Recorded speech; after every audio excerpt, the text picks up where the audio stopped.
Hey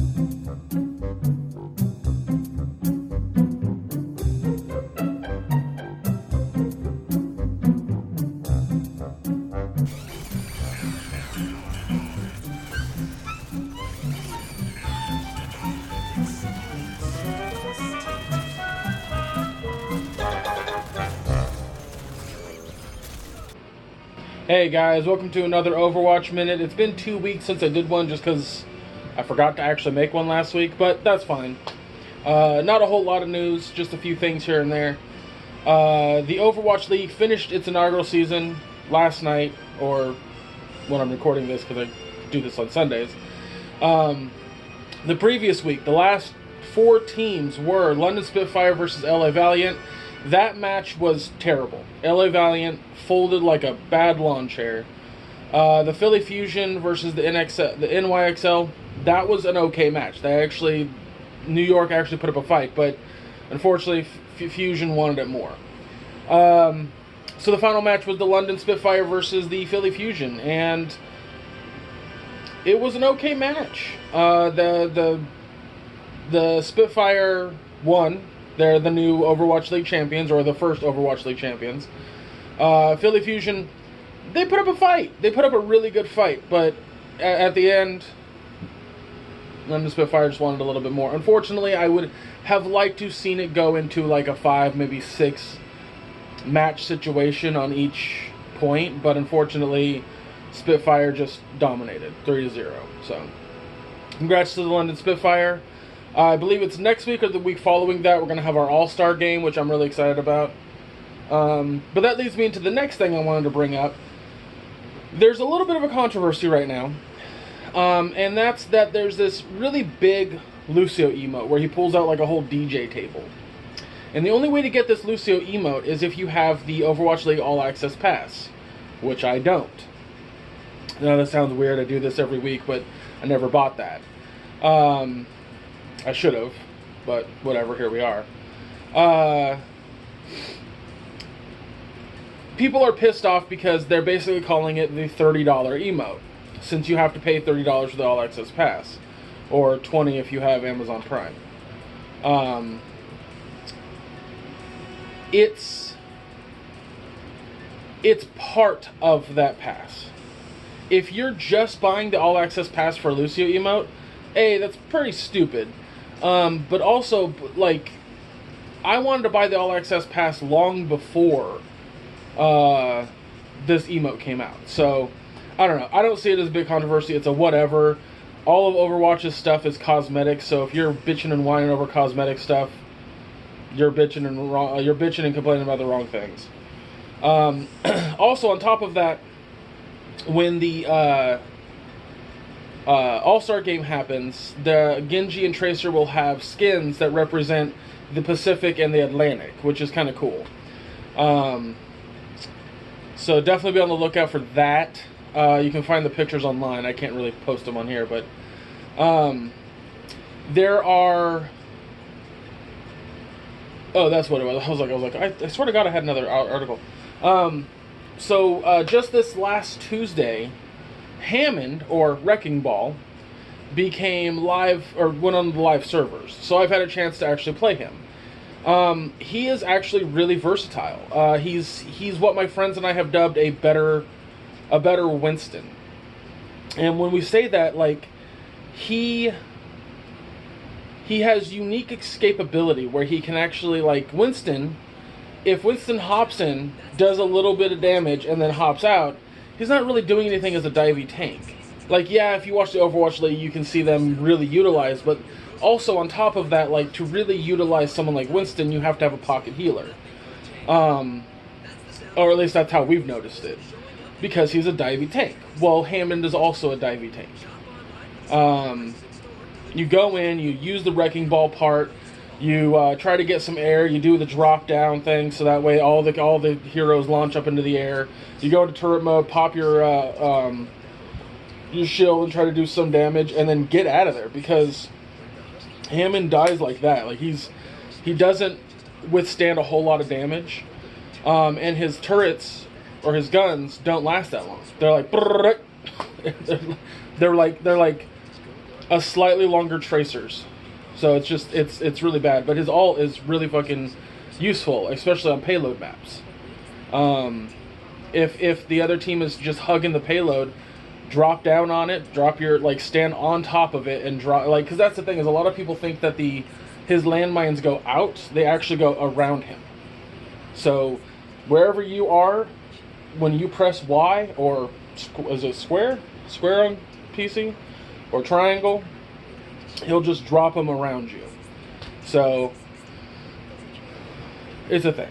But I really like Hammond. I really like how he plays. But I really, really like how well I can counter him. He has 3 really, really strong counters.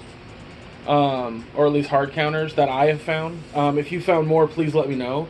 But the ones that I have found are Mei, well, through friends and stuff too, but so just whatever. But Mei, Zenyatta, and Sombra are the big Hammond counters.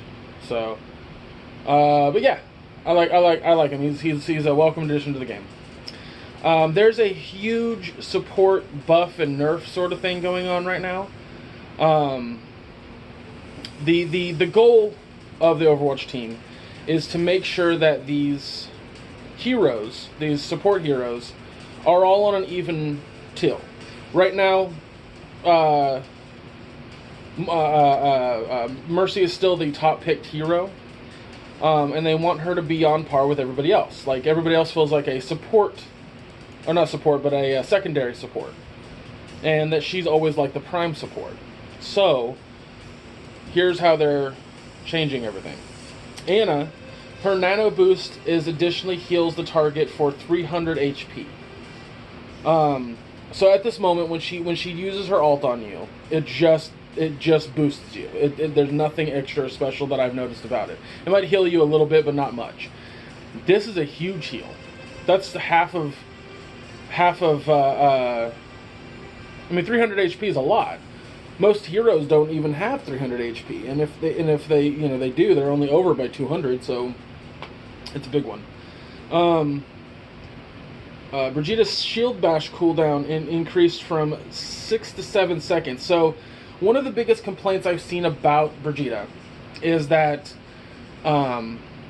she's too anti-divey.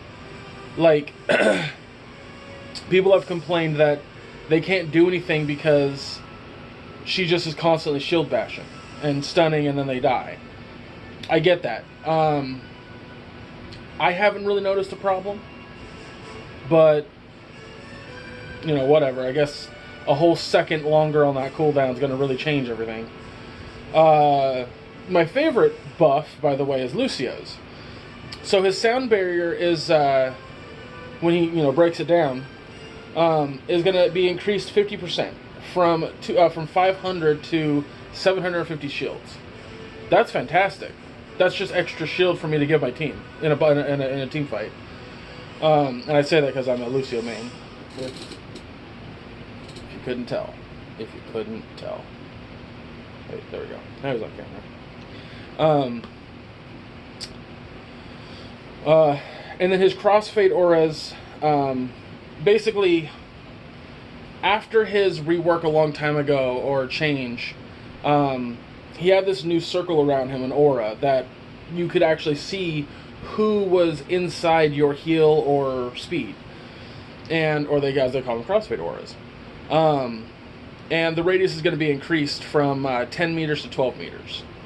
I don't know how much difference I'm going to notice in that, but I like it, so I'm not complaining. Mercy's getting a slight nerf. Her primary fire healing beam will be reduced from 17%, from 60 HP to 50 HP.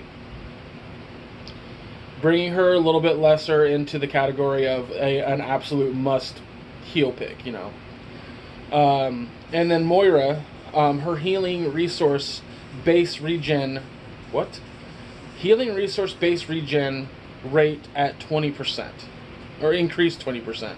So I guess she's going to be healing for a little bit more now. That's what I'm getting from that. But hopefully these changes do make each hero a bit more versatile and a bit more useful. I don't know. We will see. These are not live yet. These are something that's coming to the live servers eventually. Probably PTR first, but last two things I want to talk about briefly before I end the Overwatch minute is Torb is getting a rework.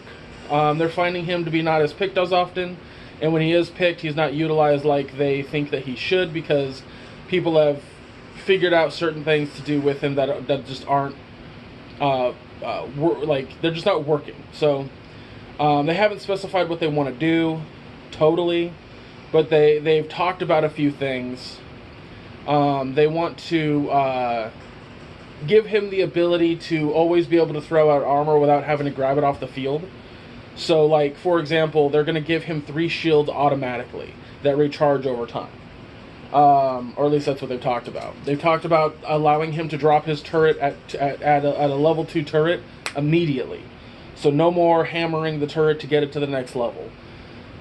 They want him to kind of maybe drop behind the enemy line and drop the turret and do a little bit of damage and flank them and stuff like that without having to feel like, without the player feeling like that they're useless, As for his ult, they really haven't specified how they want to make that work, because they want to change his ult. So, I don't know. We'll see how they change it, but... and the last little thing is that Reinhardt's Earthshatter gets a little bit of a visual change. This is because people have complained that the cracks on the ground represent where the Earthshatter was. But in reality, when you're looking at, game code, it's a cone. And if you're inside that cone, you get hit by it, regardless of where it was visually on the map. And people have a tendency to complain about that. So they've changed it. They took away the cracks. Now it's just like a visual hit of the hammer on the ground, like a circle. And you see these like sparks go out in a cone shape. So if you're within those sparks, you get hit. If not, whatever. You won't be able to look at the ground and complain about that now. So, but yeah, guys, that's it for the Overwatch minute. I mean, I'm expecting at least next week to hear about or this upcoming week to hear about the Summer Games event. I imagine it is coming very soon. Mainly because Hammond's hey, he's live on the live servers now. Had the summer games or summer background from last year. So I don't know. We'll see. We'll see how this pans out. But I'm looking forward to it. I want to see what they do. But yeah, guys, that's it for the Overwatch minute. Congratulations again to London Spitfire. You guys played your hearts out, and you literally played from the back of the line all the way up to the winners. So good on you guys. Other than that, guys, I'll see you next time. Peace out.